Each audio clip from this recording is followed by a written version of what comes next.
Hi friends, आपका हार्दिक स्वागत है आपके अपने YouTube channel wifi maths by Dharmveer sir पर।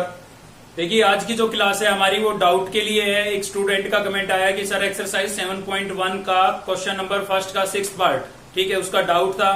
ठीक है, तो उसके लिए हम ये वीडियो लेके आए हैं। साथ ही मैं आपको बता देता हूँ कि आप मुझे जो भी प्रॉब्लम होती है नीचे कमेंट करके जरूर बताएं। मैं हर कमेंट को पढ़ता हूँ और जरूरत होती है तो रिप्लाई भी करता हूँ। ठीक है, तो जो भी प्रॉब्लम हो कमेंट करके जरूर बताया करो और वीडियो को लाइक शेयर जरूर कर दिया करो। तो देखिए भाई, क्वेश्चन नंबर फर्स्ट का 6th पार्ट है हमारा। ठीक है, तो सबसे पहले तो हम क्या करेंगे, इसको y के इक्वल टू लेट कर लेंगे।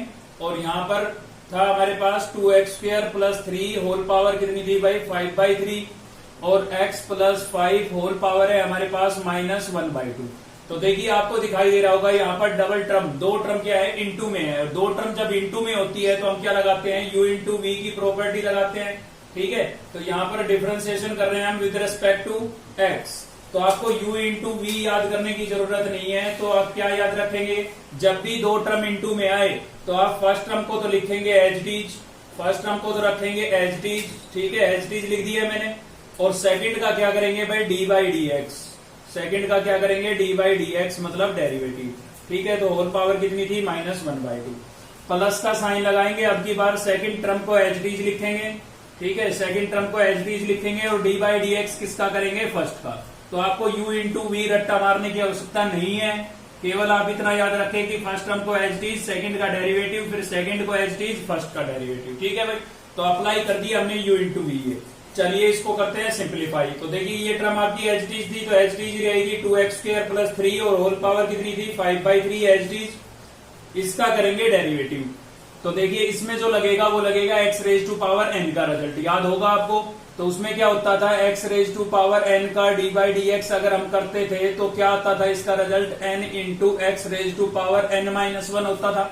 ठीक है, तो ये ऑलरेडी जो पावर होती थी वो आगे चली जाती थी और पावर में से 1 माइनस कर देते थे हम। तो ये भी यहाँ पर भी यही करेंगे, 1/2 आगे चला जाएगा आपका और 1/2 में से 1 माइनस करेंगे। देखिए, माइनस का 1/2 इसमें से -1 करेंगे तो माइनस का 1 एंड माइनस का हाफ कितना हो जाएगा, माइनस का 3/2 नहीं हो जाएगा भाई। ठीक है, तो ये तो हुआ पावर का। अभी बचा इसके अंदर का, लेकिन अंदर का करूंगा तो x का हो जाएगा 1 और 5 का क्या हो जाएगा 0।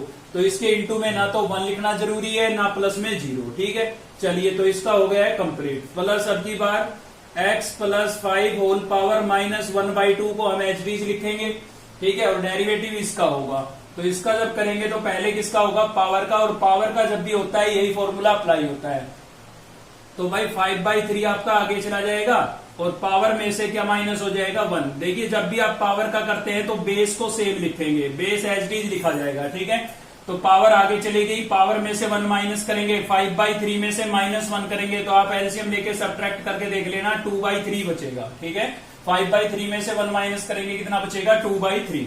अब इसकी अंदर का टर्म का बचा हुआ है, तो अंदर की टर्म का जब करेंगे तो ये 2 तो आपका कांस्टेंट एच डीज रहेगा और x² का क्या होता है 2x, x² का क्या होगा 2x। कैसे हुआ भाई, x² का जब करेंगे तो 2 पावर आगे चली जाएगी और 2 में से कितना माइनस हो जाएगा 1। तो 2 - 1 कितना बचा, 1 बचा। अब किसी की पावर 1 लिखना जरूरी है, कोई जरूरी नहीं है। तो x² का डेरिवेटिव क्या हुआ 2x। तो ये 2 तो आपका कांस्टेंट था और x² का हो गया 2x। और जो 3 है ना, इसके साथ x की टर्म नहीं है, x की टर्म नहीं है तो ये कांस्टेंट है और कांस्टेंट का क्या हो जाएगा 0। ठीक है ना, तो ये इसका डेरिवेटिव हो गया कंप्लीट। अब डेरिवेटिव हो चुका है, बस थोड़ा सिंप्लीफाई करते चलेंगे हम। तो यहां से है हमारे पास 2x² प्लस 3 और होल पावर कितनी थी भाई 5/3। ठीक है, यहां पर आप देख सकते हैं इसकी पावर नेगेटिव है। देखिए, डिफरेंशिएशन होने के बाद, डेरिवेटिव होने के बाद अगर किसी टर्म की पावर नेगेटिव हो ना तो उसको अपॉन में भेज के, ठीक है ना, अपॉन में भेज के उसकी पावर को आप कैसा कर सकते हैं, पॉजिटिव। अगर न्यूमिनेटर में है तो डेनोमिनेटर में भेज दो और डेनोमिनेटर में है तो न्यूमिनेटर में। तो देखिए, इसकी पावर नेगेटिव थी, लेकिन इस टर्म को अगर मैं नीचे ले आता हूं, डेनोमिनेटर में ले आता हूं तो पावर कैसी हो जाएगी, पॉजिटिव हो जाएगी। ठीक है ना, क्लियर है भाई, ये हो गया। चलिए आगे बढ़ते हैं। प्लस यहां से इसमें भी देखिए ऐसा ही है, पावर नेगेटिव है, पावर नेगेटिव है तो 1 अपॉन करके लिख देते हैं इसको, और होल पावर क्या लिख देते हैं इसकी 1/2। अब आप कहोगे सर पावर तो पहले भी नेगेटिव थी, पहले हमने डिफरेंशिएशन नहीं किया था ना, डिफरेंशिएशन कर दिया। अब डिफरेंशिएशन कर दिया है तो अब इसको हम थोड़ा सिंप्लीफाई कर रहे हैं। करने को पहले भी कर सकते थे, अगर पहले करते तो फिर u अपॉन v की प्रॉपर्टी लगानी पड़ती हमें, क्योंकि ये टर्म इसके अपॉन में आ जाती ना, वो पावर पॉजिटिव करते तो। ठीक है भाई, चलिए यहाँ चलते हैं। तो यहाँ पर क्या होगा हमारे पास, देखिए 2 2 जा 4 और इंटू में है x, तो 4x तो ये हुआ। अब ये सभी टर्म इंटू में है, तो ये 4x 5 से मल्टीप्लाई होके कितना हो जाएगा, 20x नहीं हो जाएगा भाई, 4 इंटू 5 20 और इंटू में x, और अपोन में कितना था 3, और साथ ही इसके क्या टर्म थी 2x² प्लस 3 और इसकी होल पावर 2/3। ठीक है, थोड़ा थोड़ा सिंप्लीफाई करते चल रहे हैं और कुछ नहीं कर रहे हैं भाई। ठीक है, चलिए तो इस टर्म को मैं इस 1 से मल्टीप्लाई करके न्यूमिनेटर में लिख सकता हूं, तो यहां पर हो जाएगा मेरे पास 2x² प्लस 3 और होल पावर कितनी है भाई 5/3 है, और इसके अपोन में कितना था, अपोन ये माइनस का साइन लगा दिया हमने, 2 अपोन में था हमारे पास x प्लस 5 और होल पावर 3/2। ठीक है भाई, तो प्लस यहां पर क्या होगा, सेम यहां पर भी करेंगे हम। देखिए अपोन में क्या क्या है आपके पास, अपोन में एक तो ये 3 है हमारे पास, दूसरी ये वाली टर्म है आपकी x प्लस 5 और होल पावर इसकी कितनी है 1/2। ठीक है, ये तो अपोन में था, और न्यूमिनेटर में क्या बचा, तो न्यूमिनेटर में बचा है 20x और इंटू में 2x² प्लस 3 और होल पावर 2/3। ठीक है, अब देखिए इसको हम थोड़ा और सिंप्लीफाई करेंगे, और सिंप्लीफाई करेंगे तो उसके लिए हमें क्या लेना पड़ेगा, यहाँ पर एलसीएम लेना पड़ेगा। ठीक है, एलसीएम ले लेते हैं, इसका दिखाई दे रहा है आपको यहाँ पर, तो देखिए एलसीएम जब लेंगे हम, तो यहाँ पर आपको दिखाई दे रहा है 3 और यहाँ पर दिखाई दे रहा है 2, तो 3 2 जा 6, एक तो एलसीएम में आ गया 6, और दूसरा कौन सा आएगा, देखिए अंदर का बेस देखिए आप, दोनों सेम है ना, तो एक ही टर्म आएगी एलसीएम में। कौन सी आएगी, जिसकी पावर ग्रेटर होती है, जिसकी पावर बड़ी होती है ना, हमेशा वही एलसीएम में आती है। अगर लाइक टर्म हो तो दोनों लाइक टर्म है लेकिन पावर डिफरेंट है, तो ये आएगी या ये आएगी, तो यहाँ पर हाफ पावर है और यहाँ पर कितनी है 3/2। 3/2 का मतलब होता है 1.5, तो ये ज्यादा हुई ना, तो ये आपकी एलसीएम में आ जाएगी x प्लस 5 होल पावर 3/2। ठीक है, 3 2 जा 6, नंबर तो 6 आ गया, और इन दोनों में से ये एलसीएम में आ जाएगा ग्रेटर जो होगी। ठीक है ना, चलिए अब सिंप्लीफाई करते हैं इसके साथ। तो देखिए मैंने आपको बता रखा है, जब भी आप एलसीएम लेके सिंप्लीफाई करते हो ना, तो सिंप्लीफाई करने का मतलब है कि उस रेशनल नंबर को एलसीएम से मल्टीप्लाई करना है। तो इस रेशनल नंबर को आप रफली अलग से लिख ले और इंटू में एलसीएम लिखें, या फिर सीधा यहां पर भी समझ सकते हैं आप भाई, इससे मैं जब मैं मल्टीप्लाई करूंगा तो ये टर्म तो कैंसिल हो जाएगी।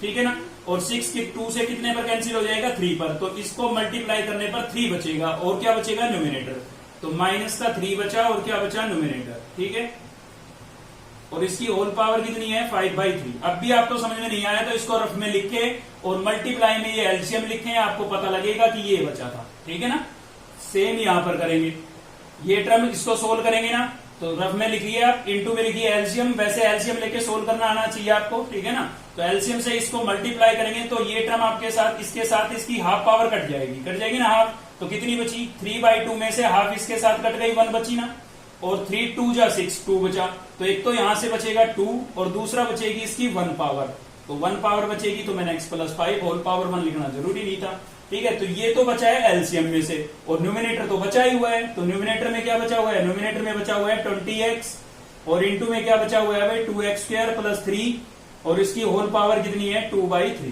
ठीक है, अभी और थोड़ा सिंप्लीफाई करना पड़ेगा हमें। देखिए जब तक सिंप्लीफाई करना है, जब तक सिंपलेस्ट से सिंपलेस्ट फॉर्म ना आ जाए, मतलब उससे ज्यादा हम सोल्व ही ना कर पाए, तब तक सोल्व करना है। तो देखिए डेनोमिनेटर में था हमारे पास 6 into x plus 5 whole power 3/2, ये तो आपका डेनोमिनेटर था। न्यूमिनेटर में यहां पर है मेरे पास माइनस का 3, और साथ ही है मेरे पास 2x² प्लस 3, और इसकी होल पावर थी 5/3 मेरे पास।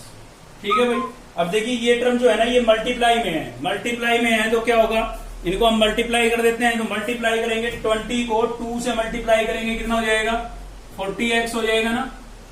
ठीक है, 20x को 2 से मल्टीप्लाई करेंगे 40x, और इंटू में क्या बचा आपके पास, इंटू में यहां पर बचा है x प्लस 5, और क्या बचा हुआ है भाई, और बचा हुआ है आपके पास 2x² प्लस 3, और इसकी होल पावर कितनी है 2/3।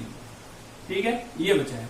अब क्या करें, और सिंप्लीफाई करना है हमें, तो और करना है, तो आप क्या करेंगे, देखिए न्यूमिनेटर में आपको कुछ कॉमन दिखाई दे रहा है, आप कहोगे बिल्कुल कॉमन दिखाई दे रहा है, क्या कॉमन दिखाई दे रहा है भाई, तो देखिए पहले तो डेनोमिनेटर लिख देता हूं, डेनोमिनेटर तो हमारा एच रहेगा। तो न्यूमिनेटर में देखिए ये टर्म जो है ना, ये लाइक टर्म नहीं है, 2x² plus 3 2x² plus 3 common हो सकती है। अब कॉमन तो ये हो जाएगी, लेकिन कितनी पावर होगी, तो यहां पर पावर है 5/3 और यहां पर है 2/3। ठीक है, तो कम पावर ही तो कॉमन हो सकती है, यहां पर 5/3 है, वहां पर 2/3 है, तो 2/3 कॉमन हो सकती है यहां पर। तो आपका जो 2x² प्लस 3 है, इसकी होल पावर 2/3 हम कर लेंगे कॉमन।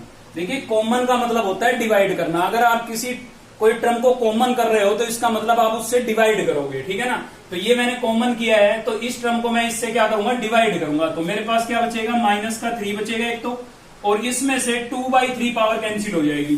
सोच के देखिए आप, 5/3 में से 2/3 कैंसिल हो गई, मतलब कम हो गई। तो कितना बचा, एलसीएम लेंगे 3 आएगा, 5 - 2 कितना बचा, 3/3 बचा। अब 3/3 तो कैंसिल होगा, कितना बचेगा 1, यानी कि 1 पावर बची। तो 5/3 में से 2/3 हो गई कॉमन, तो कितनी बची, 1 पावर बची, 2x² + 3 बची। मतलब इसकी होल पावर 1 लिखना जरूरी नहीं है ना। 5/3 में से 2/3 कॉमन, कितनी बची, 1 बची, 1 लिखना जरूरी नहीं था। सेम यहाँ पर क्या बचा, यहाँ पर तो ये पूरी कॉमन हो गई। देखिए इससे जब हम डिवाइड करेंगे इसको, कॉमन का मतलब होता है डिवाइड करना। कॉमन का मतलब क्या है, डिवाइड। इन दोनों में से हम इसको कॉमन कर रहे हैं, तो मतलब इन दोनों को इससे डिवाइड करना है, समझे। तो इसमें जब डिवाइड किया तो 1 पावर बची, 1 लिखना जरूरी नहीं था। इसको डिवाइड करेंगे तो ये पूरी कट जाएगी, तो केवल 40x और x + 5 बचेगा।